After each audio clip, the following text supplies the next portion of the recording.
আপোনালোক আহিছে হিমালয়লৈ আৰু মই আপোনালোকৰ বন্ধু হিতেশ্বৰ। তেন্তে বলক পলম নকৰি ভিডিঅ'টো আৰম্ভ কৰোঁ। নমস্কাৰ মৰমৰ ছাত্ৰ ছাত্ৰীসকল। আজি আমি চতুৰ্থ শ্ৰেণীৰ আমি আৰু আমাৰ পৰিৱেশ নামৰ পাঠ্যপুথিখনৰ ৫ নং পাঠটি অৰ্থাৎ বায়ুৰ প্ৰশ্ন উত্তৰসমূহ আলোচনা কৰিম। তেন্তে বলা পলম নকৰি ভিডিঅ'টো আৰম্ভ কৰোঁ।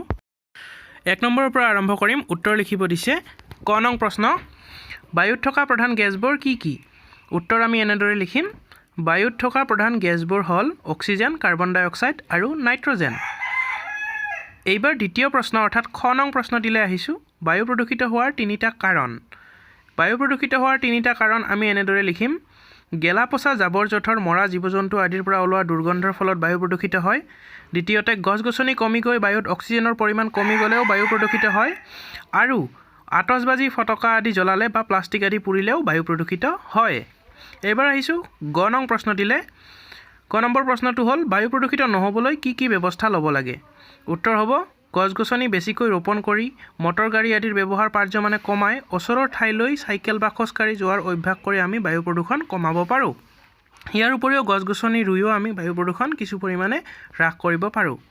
এইবাৰ আহিছোঁ ঘ নম্বৰ প্ৰশ্নটিলৈ। ৰোগৰ বীজাণু বায়ুমণ্ডললৈ কেনেকৈ বিয়পে? ইয়াৰ উত্তৰ হ'ব বেমাৰী মানুহৰ হাঁচি কাহ আদিৰ লগত ওলোৱা বীজাণুবোৰ বায়ুমণ্ডললৈ বিয়পে। অৰ্থাৎ বেমাৰী মানুহৰ হাঁচি কাহৰ পৰা বায়ুমণ্ডললৈ বীজাণু বিয়পে। ঙ নম্বৰ প্ৰশ্নটি হ'ল বায়ুত থকা কোনবিধ গেছ আমাৰ আটাইতকৈ প্ৰয়োজনীয়? উত্তৰ হ'ব বায়ুত থকা অক্সিজেন নামৰ গেছবিধ আমাৰ আটাইতকৈ প্ৰয়োজনীয়। এইবাৰ ২ নং প্ৰশ্ন। শুদ্ধ বাক্যবোৰত শুদ্ধ চিন দিব লাগে আৰু ভুলবোৰ কি কৰিব লাগে? শুদ্ধকৈ লিখিব লাগে। তো ইয়াতে মই শুদ্ধ অশুদ্ধকেইটা চিন দি দিছোঁ, তোমালোকে সেইমতে লিখি ল'লে হ'ল নিজৰ নিজৰ বহীত। এইবাৰ ৩ নং প্ৰশ্ন। ক অংশৰ সৈতে খ অংশ আঁচটানি মিলাব লাগে। এইটো মই মিলাই দিছোঁ, তোমালোকে ভালদৰে চাই ল'লে নিশ্চয় বুজি পাবা। এইবাৰ ৪ নং প্ৰশ্নটিলৈ আহোঁ। শুদ্ধকৈ লিখা। ক ৰাসায়নিক কীটনাশক দ্ৰব্যই বায়ু প্ৰদূষণ কৰে। খ নম্বৰ গছৰ পৰি থকা পাত পুতি পেলাব লাগে।